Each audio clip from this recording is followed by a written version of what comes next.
નમસ્કાર દર્શક મિત્રો, દેશ અને દુનિયાના સુપરફાસ્ટ સમાચારમાં આપનું સ્વાગત છે।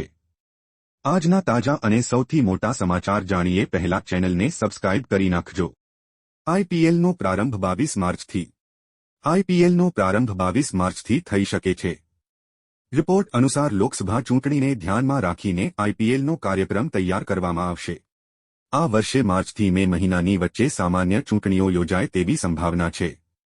આવી સ્થિતિમાં આઈપીએલની મેચ અને ચૂંટણી દરમિયાન સુરક્ષા વ્યવસ્થામાં સંતુલન જળવાઈ રહે અને કાયદો અને વ્યવસ્થામાં કોઈ સમસ્યા ન આવે તે ધ્યાનમાં રાખીને લીગનો કાર્યક્રમ તૈયાર કરવામાં આવશે। તે ઉપરાંત વિમેન્સ પ્રીમિયર લીગ ફેબ્રુઆરીના છેલ્લા સપ્તાહથી શરૂ થઈ શકે છે। પતંગના ભાવમાં વધારો। પતંગ રશિયાઓ માટે ખંભાતી પતંગે નંબર 1 ગણવામાં આવે છે। ગુજરાતમાં સૌથી વધુ ખંભાતી પતંગોની માંગ જોવા મળે છે।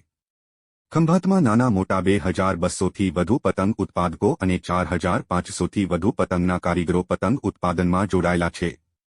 ચાલુ વર્ષે પતંગોના ભાવોમાં 15થી 20% વધારો જોવા મળી રહ્યો છે।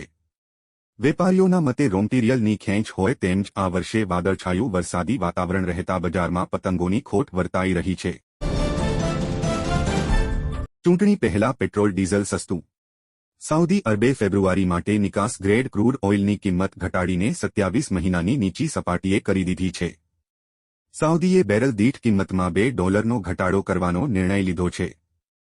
હાલમાં બ્રેન્ટ ક્રૂડ ઓઇલ $77.13 પ્રતિ બેરલ પર ટ્રેડ થઈ રહ્યું છે।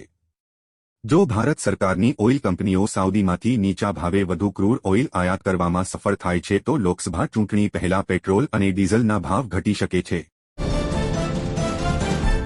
ચૂંટણી પહેલા પેટ્રોલ ડીઝલ સસ્તું। સાઉદી અરબે ફેબ્રુઆરી માટે નિકાસ ગ્રેડ ક્રૂડ ઓઇલની કિંમત ઘટાડીને 27 મહિનાની નીચી સપાટીએ કરી દીધી છે। સાઉદીએ બેરલ દીઠ કિંમતમાં $2નો ઘટાડો કરવાનો નિર્ણય લીધો છે। હાલમાં બ્રેન્ટ ક્રૂડ ઓઇલ $77.13 પ્રતિ બેરલ પર ટ્રેડ થઈ રહ્યું છે। જો ભારત સરકારની ઓઇલ કંપનીઓ સાઉદીમાંથી નીચા ભાવે વધુ ક્રૂડ ઓઇલ આયાત કરવામાં સફળ થાય છે તો લોકસભા ચૂંટણી પહેલા પેટ્રોલ અને ડીઝલના ભાવ ઘટી શકે છે।